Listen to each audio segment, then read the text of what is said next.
கவசம் டிவி நேயர்கள் அனைவருக்கும் முதற்கண் பணிவு கலந்த வணக்கங்களை தெரிவித்துக் கொள்கின்றோம். இப்போ என்ன கண்டென்ட் அப்படின்னா, ஜாதகத்தில் பாக்கியாதிபதி அப்படின்னு ஒரு விஷயம் இருக்குது, எல்லாருக்குமே தெரியும். அதுபோல் பாதகாதிபதி அப்படின்னு ஒரு விஷயம் இருக்குது. பாக்கியாதிபதி, பாதகாதிபதி. இது நம்ம விநாயகரை வச்சு நம்முடைய மூலப்பொருளாக விளங்கக்கூடிய விநாயகப் பெருமானை தொடர்பு படுத்தி இந்த பாக்கியாதிபதி பாதகாதிபதி பற்றி ஒரு சின்ன விளக்கம்.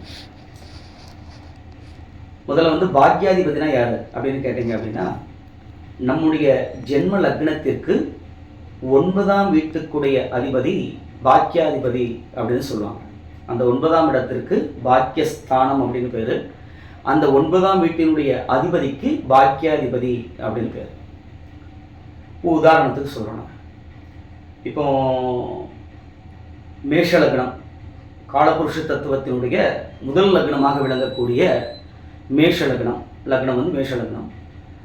அந்த மேஷ லக்னத்துக்கு அதை மேஷ ராசியை லக்னமாக வைத்து பார்க்கும் பொழுது அதிலிருந்து 9ஆவதாக வரக்கூடியது மேஷம், ரிஷபம், மிதுனம், கடகம், சிம்மம், கன்னி, துலாம், விருச்சிகம், தனுசு. அப்போ மேஷ லக்னத்திற்கு 9ஆவதாக வரக்கூடிய தனுசு ராசி என்பது மேஷ லக்னக்காரங்களுக்கு பாக்கியாதிபதி, பாக்கியஸ்தானம் அப்படின்னு வரும். அந்த தனுசு ராசிக்கு அதிபதியாக வரக்கூடிய குரு பகவான் பாக்கியாதிபதி அப்படின்னு மேஷ லக்னக்காரங்களுக்கு வருவார். சரிங்களா? பாக்கியாதிபதினா என்னது? 9ஆம் இடம். நம்முடைய லக்னத்துக்கு 9ஆம் இடம் பாக்கியஸ்தானம், 9வது வீடு பாக்கியஸ்தானம். அந்த ஸ்தானத்திற்கு அதிபதியாக வரக்கூடியவர் எந்த கிரகமோ அந்த கிரகம் தான் பாக்கியாதிபதி. உதாரணத்துக்கு மேஷ லக்னம், லக்னத்துக்கு 9ஆம் வீடுங்கிறது தனுசு. தனுசுங்கிறது மேஷ லக்னத்துக்கு பாக்கியஸ்தானமாக வரும். தனுசினுடைய அதிபதி குரு பகவான் மேஷ லக்னத்துக்கு பாக்கியாதிபதியாக வருவார்.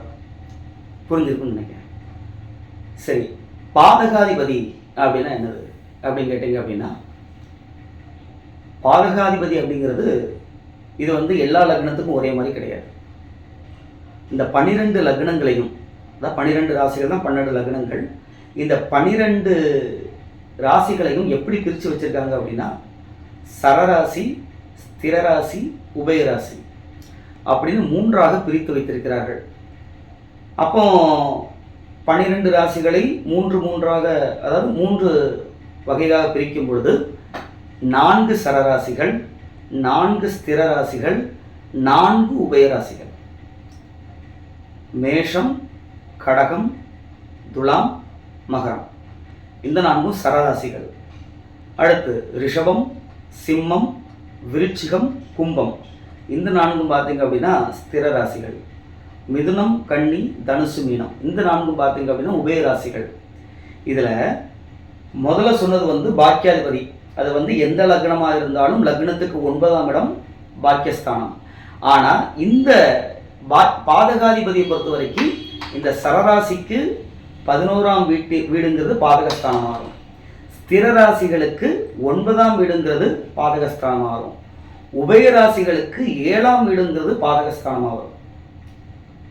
திரும்பவும் சொல்கிறேன், அதாவது பாக்கியாதிபதி அப்படின்னா எல்லா லக்னத்துக்கும் 9ஆம் வீட்டு அதிபதி, 9ஆம் வீடு தான் பாக்கியஸ்தானம், 9ஆம் வீட்டினுடைய அதிபதி தான் பாக்கியாதிபதி. அதில் எல்லா லக்னங்களுக்கும் ஒரே மாதிரி தான்.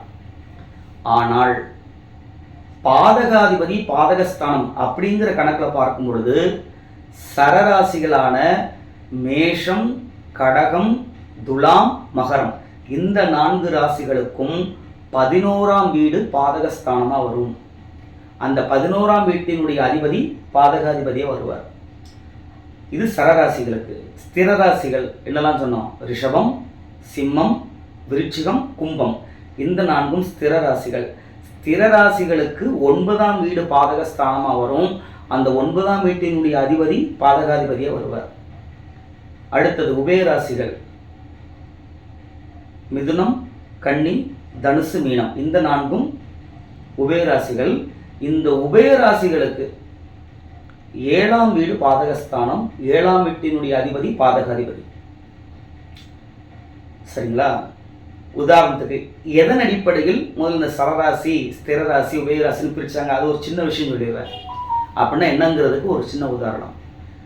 உதாரணத்துக்கு 10ஆம் ஸ்தானங்கிறது தொழில் ஸ்தானம்னு வச்சுக்கோங்களேன். ஒருத்தர் எந்த மாதிரியாக தொழில் பண்ணுவார் அப்படிங்கிறதுக்கு ஒரு சின்ன உதாரணம். இப்போ மேஷங்கிறது நம்ம சரராசின்னு சொன்னோம் இல்லையா? அப்போ மேஷம் 10வது வீடாக வரக்கூடியவர்கள். இப்போ கடகலக்கணத்துக்கு மேஷம் பொதுவாக 10வது வீடாக வரும். அப்போ மேஷம் சம்பந்தப்பட்ட 10வது வீடு சரராசியாக வருது. தொழில் ஸ்தானங்கிறது சரராசியாக வருது. சரன்னா என்னன்னு கேட்டிங்கன்னா, அப்படிங்கிறது ஒரு இடத்துல உட்கார்ந்துருக்க முடியாது. அவர்களுடைய தொழில் அலைந்து சென்று செய்யக்கூடிய தொழிலாக இருக்கும். சரம்னா என்னது? ஒரு இடத்தில் நாம் அமர முடியாது. அதாவது வில்லிலிருந்து புறப்பட்ட சரமாக போகுன்னு சொல்லுவாங்க இல்லையா? அவர் ஒரு இடத்துல உட்கார்ந்து தொழில் பண்ண முடியாது, 4 இடத்துல அலைஞ்சி தான் தொழில் பண்ண முடியும் அப்படிங்கிற மாதிரி ஒரு கருத்து. சரி, இதே இது இப்போ நம்ம சிம்ம லக்னத்துக்கு எடுத்துக்கோங்க. சிம்ம லக்னமாக இருக்கிறவங்களுக்கு 10ஆம் வீடு எதுவோ வரும்? ரிஷபமாக வரும். ரிஷபம் என்ன சொன்னோம்? ஸ்திர ராசி. அப்போ அவருக்கு 10ஆம் வீடு ஸ்திர ராசியாக, அப்போ அவருக்கு பொதுவாக ஒரு இடத்துல ஸ்திரமாக உட்கார்ந்து தொழில் பண்ணக்கூடிய ஒரு சூழ்நிலை வரும். சொல்லுதா? அதே போல் இப்போ கன்னி லக்னத்துக்கு எடுத்துக்கோங்க, 10ஆம் வீடு மிதுனமாக வரும். அது உபயராசி. அதாவது சரராசிக்கும் ஸ்திரராசிக்கும் கலந்த தன்மைக்கு உபயம்னு பேர். அப்போ அவருடைய தொழில் எப்படி இருக்கும்?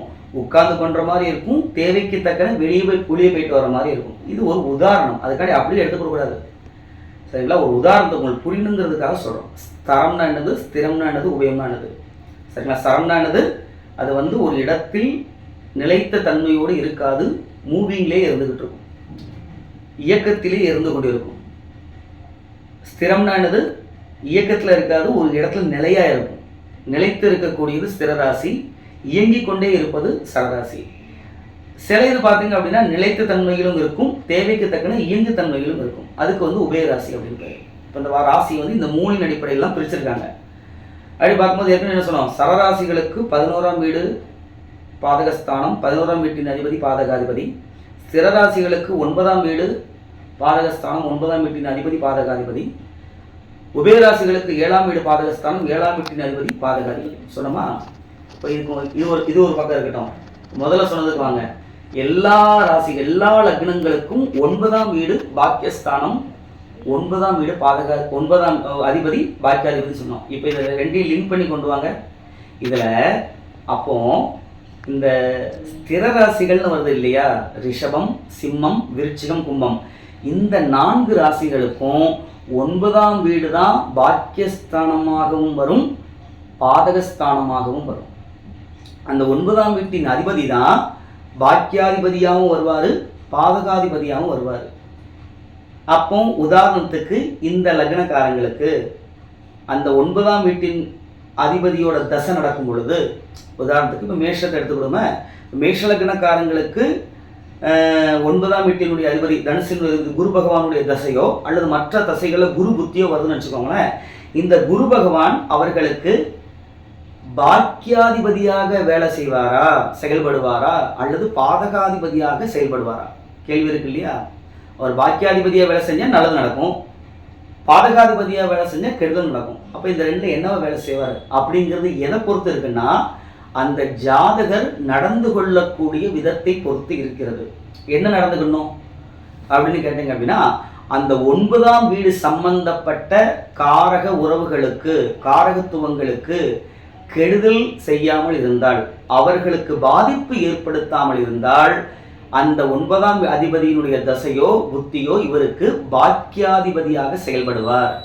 இல்லை, அந்த 9ஆம் வீடு குறிக்கக்கூடிய உறவு முறைகள் பாதிக்கப்படும்படி ஜாதகருடைய செயல்பாடுகள் இருந்தால், அப்போ அந்த தசையோ புத்தி எப்படி இருக்கும்? பாதகமாக வேலை செய்யும். உதாரணத்துக்கு இந்த 9ஆம் வீட்டினுடைய முக்கியமான காரக உறவு எதுன்னு கேட்டீங்கன்னா, தகப்பனார் ஸ்தானம்.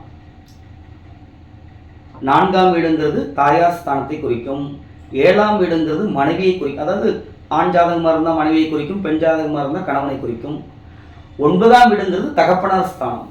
அப்போ நல்லா கவனிங்க, இந்த ஸ்திரராசிக்காரர்கள் அவர்களுக்கு 9ஆம் வீட்டினுடைய அதிபதியினுடைய தசையோ புத்தியோ நடக்கும் பொழுது அவங்களுக்கு நல்ல கவனிங்க. 9ஆம் வீட்டினுடைய உறவு என்னது? தகப்பனார்.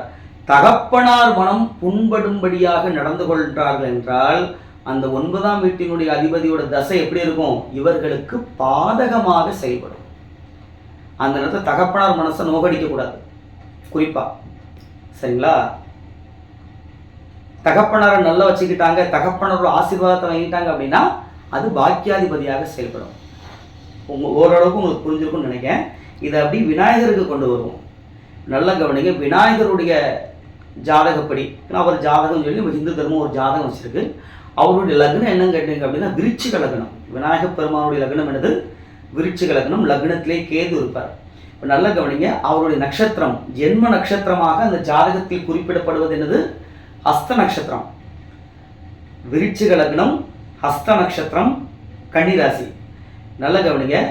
ஹஸ்த நட்சத்திரத்தில் பிறந்தவங்களுக்கு முதல் தசை என்ன பிறக்கும் பொழுது முதல் தசை என்ன தசையாக இருக்கும்? சந்திர தசையாக தானே இருக்கும். கரெக்டா? விருச்சிக லக்னம் லக்னத்துக்கு அங்கே அவர் ஹஸ்த நட்சத்திரத்தில் பிறந்திருக்காரு. அப்போ முதல் தசை என்ன தசை தான் வரும்? சந்திர தசை தானே வரும். இப்போ விருச்சிக லக்னத்துக்கு சந்திரன் எந்த அதிபதியாக வருவார்? விருச்சிகங்கிறது லக்னஸ்தானம், தனுசு 2வது ஸ்தானம். அப்போ விருச்சிகம், தனுசு, மகரம், கும்பம், மீனம், மேஷம், ரிஷபம், மிதுனம், கடகம். கடகாதிபதி சந்திரன். அப்போ அவருக்கு பிறந்த உடனே எத்தனாவது அதிபதியோட தசை வருது? 9ஆம் இடத்தினுடைய தசை ஆரம்பிச்சிருக்கும். பிறக்கும் பொழுதே அவருக்கு என்னது? 9ஆம் அதிபதியோட தசை, சந்திர தசை. நல்ல கவனிங்க. பிறந்தோடனே சந்திர தசையா. இப்போ அந்த சந்திரன் பாக்கியாதிபதியாக 9ஆம் இடத்தினுடைய அதிபதியாக இருந்து பாக்கியாதிபதியாக வேலை செய்வாரா அல்லது பாதகாதிபதியாக வேலை செய்வாரா? கேள்வி இருக்குல்ல. அப்போ அவருக்கு எப்படி வேலை செஞ்சிருக்கணும்? அவரோட தகப்பனார்த்தை எப்படி நடந்துகிட்டாரோ அதன்படி அது வேலை செய்யும். அவர் தகப்பனார் மனம் குளிரும்படியாக இவருடைய செய்கை இருந்திருந்தால் அந்த சந்திர தசை இவருக்கு எப்படி இருந்திருக்கும்? பாக்கியமா இருந்திருக்கும். இல்லை, தகப்பனாருடைய மனசு நோகும்படியாக இவர் நடத்தி இருந்திருந்தால் அந்த சந்திர தசை எப்படி இருந்திருக்கும்? பாதகமா இருந்திருக்கும். இங்க பிறந்தவொடனே என்ன நடக்கு? நம்ம கதை கேள்விப்பட்டிருக்கோம் இல்லையா? அதாவது அங்க பார்வதி அம்மையார் தன்னுடைய உடலில் மஞ்சளை எடுத்து வந்து பிள்ளையாரை உருவாக்கிடுறாங்க. காவலுக்கு வச்சுட்டு அவங்க நீராட போகிறாங்க. விநாயகர் வந்து தாய்க்கு காவலாக இருக்கின்றார். அந்த நேரத்தில் சிவபெருமான் வருகின்றார். விநாயகப் பெருமானுக்கு தன்னுடைய தந்தை யார் என்று வந்திருப்பது தன்னுடைய தந்தை என்று தெரியாது. சிவபெருமானுக்கு எதிரில் இருப்பது தன்னுடைய மகன் என்று தெரியாது. அப்போ இருவருக்கும் வாக்குவாதம் நடக்கு. நல்ல கவனிங்க. என்ன நடக்கு? தன்னுடைய தந்தையாரின் மனம் புண்படும்படியாக இவருடைய நடத்தி இருப்பதனால் அந்த சந்திர தசை இவருக்கு என்ன செஞ்சது? இவருடைய சிரசு அறுபடுவதற்கு, இவருக்கு ஒரு பாதகம் நடப்பதற்கு காரணமாக அமைந்தது. இதுல இருந்து என்ன தெரிஞ்சுக்கணும்? அந்த ரிஷப லக்னக்காரர்கள், சிம்ம லக்னக்காரர்கள், விருச்சிக லக்னக்காரர்கள், கும்ப லக்னக்காரர்கள், இந்த 4ம் ஸ்திர ராசிகள். இந்த ஸ்திர ராசியில் லக்னம் அமைந்தவர்கள் 9ஆம் அதிபதியுடைய தசையோ புத்தியோ நடக்கும் பொழுது தன்னுடைய தகப்பனார் மனம் கோணும்படியாக நடந்து கொள்ளக்கூடாது. அப்படி நடந்து கொண்டால் பாதகம் ஏற்படும் என்பதற்கு விநாயகப் பெருமானும் விதிவிலக்கு அல்ல. சரிங்களா? அதனால இந்த ஸ்திரராசிக்காரர்கள் பொதுவாக 9ஆம் அதிபதியுடைய தசை நடக்கும் பொழுது தகப்பனார் நல்ல குளிர வைங்க, தகப்பனாருக்கு பாத பூஜை பண்ணுங்க, அவருடைய ஆசீர்வாதத்தை வாங்குங்க.